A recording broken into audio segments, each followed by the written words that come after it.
Welcome to again उत्तम classes की इस करंट अफेयर वीडियो लेक्चर में आप सभी का स्वागत है। आज 23 मई 2020 है। 23 मई 2020 की करंट अफेयर से टॉप 7 क्वेश्चंस बनते हैं। तो सभी सातों क्वेश्चंस हमारे लिए काफी इंपॉर्टेंट हैं। वीडियो को लास्ट तक जरूर देखते रहिए। हम सभी क्वेश्चंस को एक एक करके पढ़ेंगे, डिटेल वाइज में पढ़ेंगे और आप इसका पीडीएफ भी डाउनलोड कर सकते हो। डिस्क्रिप्शन में मैंने इसका लिंक दिया हुआ है, आप इसे पीडीएफ के माध्यम से भी पढ़ सकते हो। और लास्ट में मैं आपसे एक क्वेश्चन भी पूछूंगा जिसका आंसर आप हमें कमेंट बॉक्स में दीजिएगा।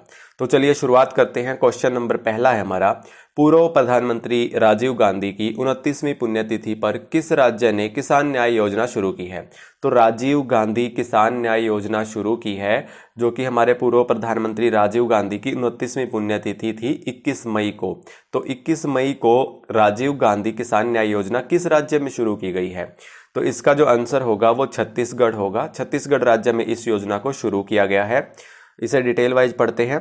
सोनिया गांधी ने 21 मई 2020 को पूर्व प्रधानमंत्री राजीव गांधी की 29वीं पुण्यतिथि को चिन्हित करने के लिए वीडियो कॉन्फ्रेंसिंग के माध्यम से छत्तीसगढ़ में राजीव गांधी किसान न्याय योजना शुरू की है। इस योजना में मौद्रिक सहायता से 19 लाख किसानों को लाभ मिलेगा और खेती के तहत अधिक क्षेत्र लाने में मदद मिलेगी। तो ये इसके पीछे उद्देश्य था किसान न्याय योजना का। और छत्तीसगढ़ के बारे में देख लेते हैं। छत्तीसगढ़ के जो मुख्यमंत्री हैं वो भूपेश बघेल हैं, राज्यपाल है अनुसुईया उइके हैं और राज्य पशु जो है जंगली पानी भैंस हैं और राज्य पक्षी है आम पहाड़ी मैना। और राष्ट्रीय उद्यान के बारे में देखते हैं। इंद्रावती राष्ट्रीय उद्यान, जिसे कुटूर राष्ट्रीय उद्यान भी बोला जाता है, कांगेर घाटी राष्ट्रीय उद्यान, गुरु घासीदास राष्ट्रीय उद्यान, जिसे संजय राष्ट्रीय उद्यान भी बोला जाता है। और बांध यहाँ पर देखते हैं कौन कौन से हैं। गंगरेल बांध है यहाँ पर महानदी पर, और मरूम सीली बांध है सिलारी नदी पर, दुदुआ बांध है महानदी पर, हसदेव बांगो बांध है हसदेव नदी पर। तो ये था किसान न्याय योजना जो कि छत्तीसगढ़ राज्य में शुरू की गई है राजीव गांधी की 29वीं पुण्यतिथि जो कि 21 मई को थी। इस पर यह योजना शुरू की गई है। आगे बात करते हैं। क्वेश्चन नंबर 2 है हमारा, विश्व बैंक के नए उपाध्यक्ष और मुख्य अर्थशास्त्री के रूप में किसे नामित किया गया है?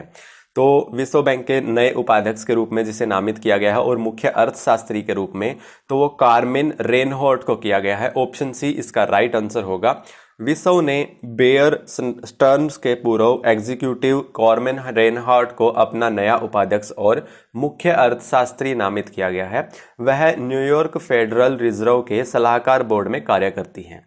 तो इन्हें ये नियुक्त किया गया है विश्व बैंक के उपाध्यक्ष के रूप में और मुख्य अर्थशास्त्री के रूप में कार्मेन रेनहार्ट को।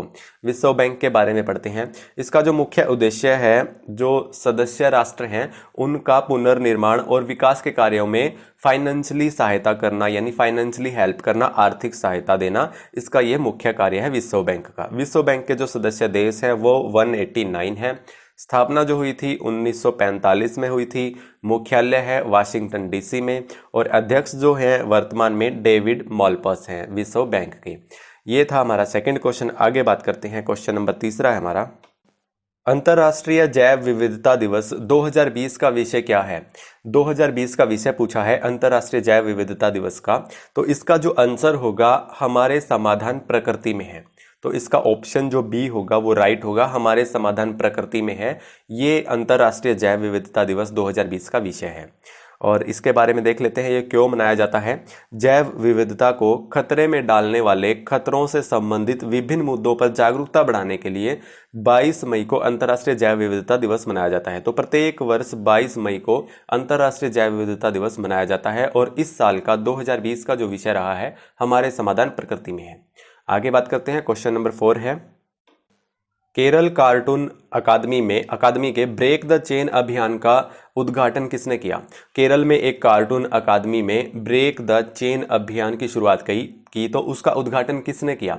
इसका जो आंसर होगा वो के सैलजा होगा। इन्होंने इस अभियान का उद्घाटन किया। ये इसके पीछे क्या उद्देश्य है? अभियान का नारा जो है वो SMS है, एक मैसेज देना है लोगों को, जिसका पूर्ण रूप साबुन या सैनिटाइजर का उपयोग करके हाथ धोना, मास्क पहनना और सामाजिक दूरी बनाए रखना, ये इसका मेन उद्देश्य था। और काफ़ी कार्टूनिस्ट ने इस अकादमी में, इस अभियान में अपना सहयोग दिया, अपना भागीदारी दी और दीवारों पर चित्र बनाकर लोगों को जागरूक किया कोविड-19 के बारे में और कोविड-19 के उपायों के बारे में जागरूक करने का प्रयास किया। और इसका जो आंसर होगा के शैलजा होगा, इन्होंने इस अभियान का उद्घाटन किया, अकादमी के ब्रेक द चेन अभियान का। आगे बात करते हैं, क्वेश्चन नंबर 5 है, आरबीआई ने रेपो दर को 4.4% से घटाकर कितने प्रतिशत कर दिया है?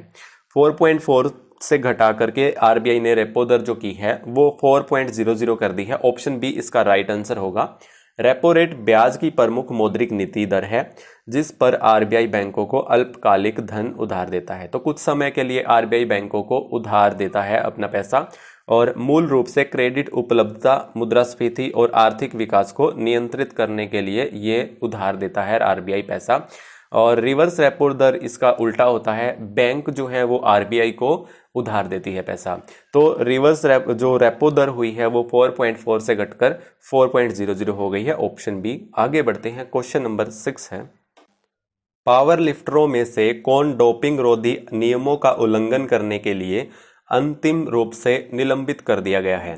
सविता कुमारी और अंकित सिसोदिया को, ये दोनों को, पावर लिफ्टर हैं ये, इन दोनों को निलंबित कर दिया है अंतिम रूप से और नेशनल एंटी डोपिंग एजेंसी द्वारा, जो कि इनके जो नियम है, इनके जो कानून कायदे हैं, इन पर ये खरे नहीं उतर सके और इन्हें इसलिए इन्हें सविता कुमारी और अंकित सिसोदिया को निलंबित कर दिया है। ये पावर लिफ्टर हैं। आगे बात करते हैं, क्वेश्चन नंबर 7 है, फ्लिपकार्ट के ग्राहकों को डिजिटल मोटर बीमा पॉलिसी देने के लिए मई 2020 में फ्लिपकार्ट किसके साथ भागीदारी की है? तो फ्लिपकार्ट जो है वो मोटर बीमा पॉलिसी भी देगा। मई 2020 से फ्लिपकार्ट ने किसके साथ साझेदारी करके ये मोटर बीमा पॉलिसी देने का निर्णय लिया है? तो इसका ऑप्शन जो होगा वो डी होगा, बजाज आलियांज। बजाज आलियांज के साथ इन्होंने साझेदारी की है फ्लिपकार्ट ने। उपभोक्ता इस मोटर बीमा पॉलिसी को अपने फ्लिपकार्ट ऐप का उपयोग करके खरीद सकता है। तो इसका आंसर डी होगा। अब बढ़ते हैं आपके क्वेश्चन के लिए। आपका क्वेश्चन है, जम्मू कश्मीर लोक सेवा आयोग के अध्यक्ष के रूप में किसे नियुक्त किया गया है? लोक सेवा आयोग के अध्यक्ष के रूप में किसे नियुक्त किया गया है? जम्मू कश्मीर के लोक सेवा आयोग के अध्यक्ष के रूप में। तो ऑप्शन आपकी स्क्रीन के सामने है, आप इसका आंसर कमेंट बॉक्स में दीजिएगा और आप इसका पीडीएफ भी डाउनलोड कर सकते हो। डिस्क्रिप्शन में मैंने इसका लिंक दिया हुआ है, आप इसे पीडीएफ के माध्यम से भी पढ़ सकते हो। तो चलिए अब कल मिलते हैं आपसे 24 मई की करंट अफेयर के साथ। तब तक के लिए जय हिंद, जय भारत।